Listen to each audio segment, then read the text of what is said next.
बिस्मिल्लाहिर्रहमानिर्रहीम, अस्सलाम वालेकुम। Welcome to exotic transfer. Saudi Arab के वर्क परमिट के लिए आपको कौन कौन से डॉक्यूमेंट्स की ज़रूरत है, किन किन मराहल से गुजरना होता है, एक कंप्लीट वीडियो लेकर आपके सामने पेश हुआ हूँ। वीडियो को मुकम्मल देखिएगा ताकि आपको तमाम प्रोसेस समझ में आ जाए। सबसे पहले तो ये है कि आपको कौन से डॉक्यूमेंट्स की ज़रूरत होती है। कुछ डॉक्यूमेंट्स ऐसे हैं जो आपको वकाला आने से पहले तैयार कर लेने चाहिए और कुछ ऐसे हैं कि जो वकाला आने के बाद बनेंगे। वकाला आने से पहले आपके पास होना चाहिए एक अदद वैलिड पासपोर्ट जिसकी वैलिडिटी कम से कम 1 साल हो। लेकिन अगर आपके पास एक से ज़ायद पासपोर्ट हैं तो वो तमाम पासपोर्ट आपने साथ रखने हैं, चूँकि आपके जितने भी पासपोर्ट इससे पहले बने हैं वो सब एम्बेसी में जमा करने होते हैं। अगर कोई पासपोर्ट आपसे मिस हो गया है, गुम हो गया है, तो उस सूरत में उसकी FIR भी ज़रूरी है जो फ़ॉरेन ऑफिस से अटेस्टेड हो। दूसरे नंबर पर आपको चाहिए आपका NIC। याद रखिएगा, ओरिजिनल NIC सऊदी अरब की एम्बेसी में जमा होता है। तीसरे नंबर पर आपकी एक फ़्रेश तस्वीर जो वाइट बैकग्राउंड की हो वो ज़रूरी है।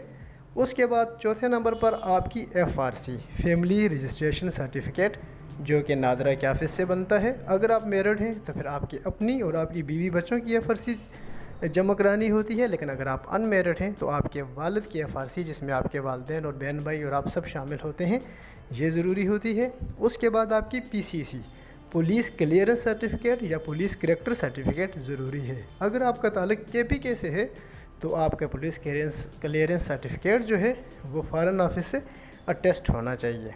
उसके बाद एक अदद आप बनाएंगे polio certificate. Polio certificate embassy की रिक्वायरमेंट नहीं है लेकिन सऊदी अरब की रिक्वायरमेंट है, तो ये भी आप पहले ही बनवा दें, ये भी आपके नादरा ऑफिस से बन जाता है। ये सब डॉक्यूमेंट जब आप रेडी कर लें तो उसके बाद आप वकाले के लिए अप्लाई करते हैं। वकाला बनने के बाद पहला काम ये करना होता है कि मेडिकल करवाना होता है। मेडिकल गेमका के मेडिकल सेंटर से करवाना ज़रूरी है, किसी और सेंटर का मेडिकल एक्सेप्टेबल नहीं है। उसके लिए आपने सबसे पहले ऑनलाइन अपॉइंटमेंट लेते हैं जिसकी फ़ीस $10 है, और ऑनलाइन अपॉइंटमेंट के बाद आपको मेडिकल सेंटर जो है वो मिल जाता है। उस सेंटर पे जाएंगे, वहाँ मेडिकल की फ़ीस जमा कराने के बाद आप मेडिकल कराएंगे। मेडिकल की रिपोर्ट 24 से 72 आवर्स के इन बिटवीन ऑनलाइन हो जाती है। अगर आप मेडिकली फ़िट हैं तो उसके बाद अगला मराहल है आपके नेफ्टेक का टेस्ट। आप जिस ट्रेड में जा रहे हैं उसके लिए आप नेफ्टेक की अपॉइंटमेंट बुक करवाते हैं, वहाँ जाते हैं, अपने ट्रेड का टेस्ट देते हैं। टेस्ट क्लियर करने के बाद आपको वहाँ से भी एक अदद सर्टिफिकेट मुहैया कर दिया जाता है। जब ये सारे प्रोसेस आप गुजर जाते हैं, ये डॉक्यूमेंट्स ओके हो जाते हैं, तो उसके बाद आप अपनी एजेंसी से लेते हैं नंबर और नेक्स्ट आप जाते हैं एतमाद सेंटर या जेरी सेंटर में। वहाँ आपकी होती है बायोमेट्रिक। बायोमेट्रिक करवाने के बाद ये सारे डॉक्यूमेंट्स आप अपनी एजेंसी पे जमा करवाते हैं। यहाँ पर आपको एक डॉक्यूमेंट्स की और ज़रूरत होती है जिसको कहते हैं ओरिजिनल एग्रीमेंट। अगर आपने आज़ाद वीज़ा पे जा रहे हैं या आपने वीज़ा ख़ुद अरेंज किए हैं तो ये आप ख़ुद मुहैया करते हैं। अगर आप किसी ट्रेड में कंपनी के वीज़ा पे जा रहे हैं और वीज़ा जो है वो आपकी एजेंसी ने मुहैया किया है तो एजेंसी ये अरेंज कर देती है। यहाँ पर मैं आपको एक चीज़ और बता दूँ, 18 अक्टूबर से पहले अब तक तो ये डॉक्यूमेंट्स चाहिए, लेकिन 18 अक्टूबर के बाद एक चीज़ और ज़रूरी कर दी गई है, वो ये है कि सॉफ्ट स्किल सर्टिफिकेट भी मस्ट कर दिया गया है। सॉफ्ट स्किल सर्टिफिकेट क्या है उसका वीडियो मेरे चैनल पे मौजूद है, लेकिन 18 अक्टूबर के बाद आपको सॉफ्ट स्किल सर्टिफिकेट भी जमा करवाना होगा। यह सब ओरिजिनल डॉक्यूमेंट्स एम्बेसी में जमा करवाए जाएंगे। एम्बेसी तकरीबन इस्लामाबाद में तो विद इन वीक, लेकिन कराची 20 से 22 दिन लगा देता है। अपना प्रोसेस कंप्लीट करने के बाद आपको वीज़ा इशू कर देती है।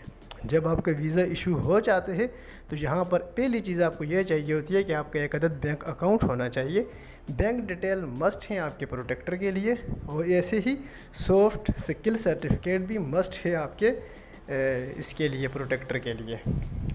तो जब आप उसके बाद प्रोटेक्टर के लिए जाएंगे, आपकी जो एजेंसी है वो आपको एक अदद प्रिंट निकाल के देगी जिस पे जाएंगे आप, वहाँ पर बायोमेट्रिक करेंगे और वापस आ जाएंगे। बाकी प्रोसेस आपकी एजेंसी करवाएगी। लेकिन अगर आप ख़ुद प्रोटेक्टर के लिए जाते हैं, अप्लाई करते हैं, तो उसका जो प्रोसेस है उसके लिए मेरे चैनल पे वीडियो मौजूद है, वो काइंडली आप देख लीजिएगा।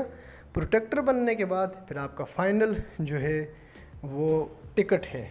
आज़ाद वीज़ा की सूरत में आप टिकट खुद अरेंज करते हैं। ट्रैवल करते हैं। लेकिन आप अगर किसी एजेंसी के थ्रू जा रहे हैं तो ज़ाहिर है उनके एक अपना प्लान होता है, वो ग्रुप में लोगों को भेजते हैं, तो वो फिर आपको उसके मुताबिक टिकट अरेंज करके देते हैं और फिर आप यहाँ से ट्रैवल कर सकते हैं। तो ये जी सारा कंप्लीट प्रोसेस था सऊदी अरेबिया का। उम्मीद है आपको ये प्रोसेस समझ में आया होगा। वीडियो पसंद आया तो लाइक ज़रूर कीजिएगा और चैनल को अगर सब्सक्राइब नहीं किया तो सब्सक्राइब ज़रूर कीजिएगा। मिलते हैं जल्द एक नए व्लॉग में, तब तक के लिए अल्लाह हाफ़िज़।